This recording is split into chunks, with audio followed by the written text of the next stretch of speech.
Welcome to another Scene World unboxing video with Merman. If you are a long-term fan of the channel, you will have seen my earlier video on the Commodore Story documentary from Waveham Studios, directed by Stephen Fletcher. And on the back of that campaign, Stephen reawakened his love of programming and his interest in the Commodore computers. And so he launched a new Kickstarter for a Commodore 64 game. As we shall see, that's what's in this parcel. So we have Cosmic Force, a Waveham Studios production. Quick look around the box and onto the back. Waveham Studios presents Cosmic Force. You have to protect colony planets from alien attack. Shoot them down. The enemy has sent waves of drone spaceships to attack your colonies. You must destroy the drones before they land and establish any bases. If the alien drones succeed in setting up multiple bases on your colony, an intergalactic portal will be established, resulting in total colony annihilation. Gameplay: classic shoot-'em-up style. Shoot waves of space drone ships as they try to reach and attack one of your colony planets. 3D perspective. You're playing in first person, chasing and shooting down drones as they enter the planet's atmosphere.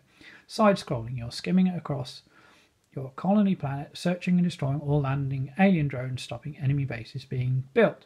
Copyright 2020, WavehamStudios.com. Concept and coding Stephen Fletcher. Music by Jason Page and Rob Hubbard. Box cover Michael Fletcher. Additional graphics Trevor Story. And that's the loading screen up here. Power-ups include bonus points, double laser, extra life, force field, scatter bomb, and EMP bomb, electromagnetic pulse. So Stephen announced the game, and what we have inside is the Cosmic Force cartridge, a USB cassette. I've seen these before. The connector folds out like that, and you can see the inlay then repeats the cover instructions. The USB contains all the files plus a making of documentary. We have the making of Cosmic Force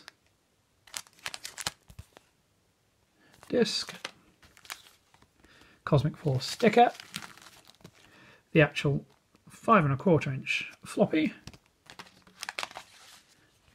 which included the standard disc sleeve, and then the user manual. As you can see, the cover artwork by Michael Fletcher again, concept from the VIC-20 to the C64. Thank you for purchasing Cosmic Force. So it talks about what you wanted to create. So the first phase is like Galaxian or Galaga. The second phase is like Star Wars, as in your 3D perspective. And the third phase is like Defender. And the documentary goes through it. So loading instructions. And you can see the menu here. Title screen and title page. The loader has the Radio Ace tune, originally by Rob Hubbard, converted to the C64 by Jason Page. The pixel art splash screen is described here, designed by Trevor Story. You can reset the scores stored on the disc or cartridge, and then the main screen has music by Jason Page. So there's 108 levels complete, 9 colonies to save. That's 9 sections of 12 waves. So your fighter ship, bonus points, simple enough, various amounts of bonus points. Double laser gives you more shots, extra life, force field protects you from attack, scatter bomb destroys everything on screen, the EMP bomb stops all drones on the current screen for a limited amount of time. So then the colony destroyer drone will land and leave the portal base block, and you've got to clear the level of enemies before that works. So it's the side shooter, the double hit drone, the sweeper drone, the worker drone, the scout drone, the hive lead drone, and the master drone. So repeating the instructions. So you can see the first set of levels like Galaga, single screen, enemies moving down, then the 3D with the starship at the bottom, and the side scrolling with the level. And then there are also challenge levels, bonus levels, where you can just aim is just to rack up points.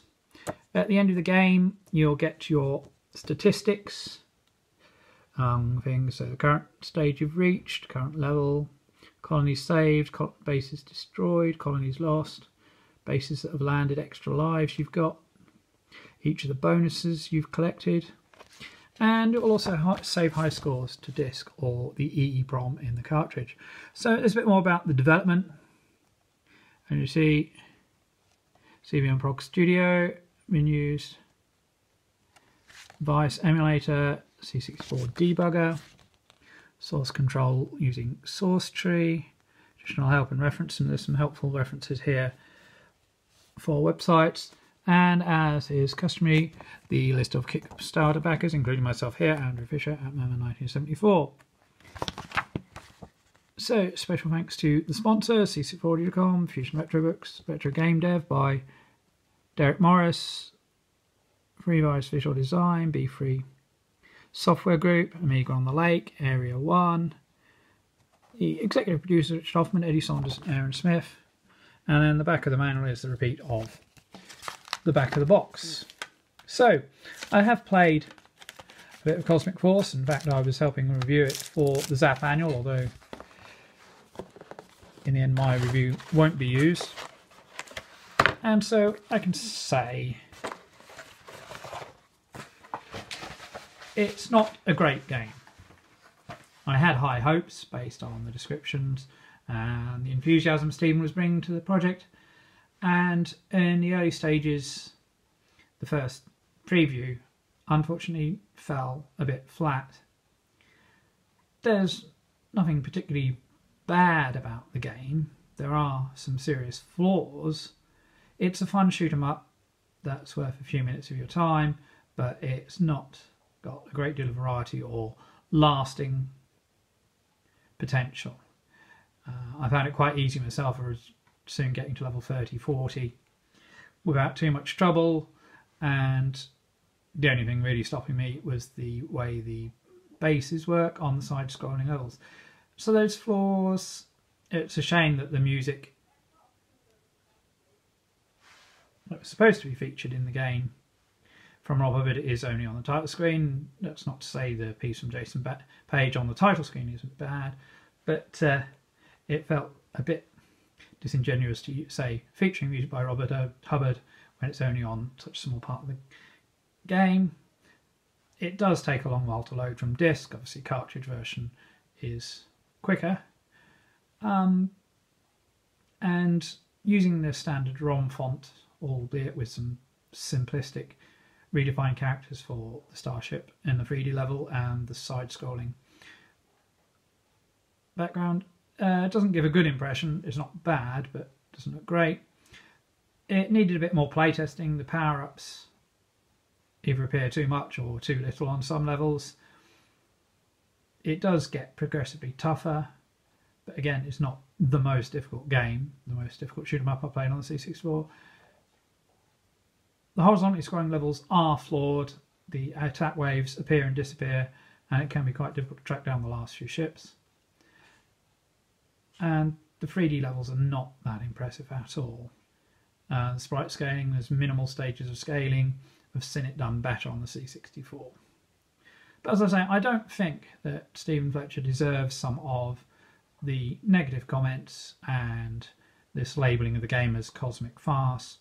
Yes, if you bought the fully boxed edition as I have, it's expensive, and the digital download is expensive. But then that's the perils of Kickstarter. You back a project and you back it because you believe in it and you want the goodies, and so yes, it's a nice selection. I've not had a chance to watch the documentary itself, but I'm glad I purchased it in this form. It's just that it won't be a game that I go back to a lot. It's certainly not the best of the games that have been created through Kickstarter so far. As for some people who say, oh, it will spoil things for what comes after, then I disagree with that personally. I think there'll still be people who want to use the Kickstarter route for backing the game, and fair play to them. Same as anyone who takes on the commitment of making their own Commodore 64 game. As someone who's been involved in testing games, creating music for games, and reviewing games for the Zap Annual, among other sources. I feel that anyone who takes that on deserves some credit. Obviously, in this case, the hype and expectation doesn't match the final product. But even then, it's fun. You can blast away for a few minutes. But then there are many other better games out there that you can do that on. So I'm not going to condemn Steve completely. I did go on to back his most recent documentary, Amiga 2020, which also funded on Kickstarter. I look forward to more films, since that seems to be his main area. Would I back another game? That's debatable. But as ever, that is a personal view. The views expressed in this video are my personal views and not necessarily those of SteamWorld or the other editorial staff. But I hope you've enjoyed this unboxing and this quick look at Cosmic Force. Keep watching the Scene War channel for news, reviews, interviews and more retro unboxing.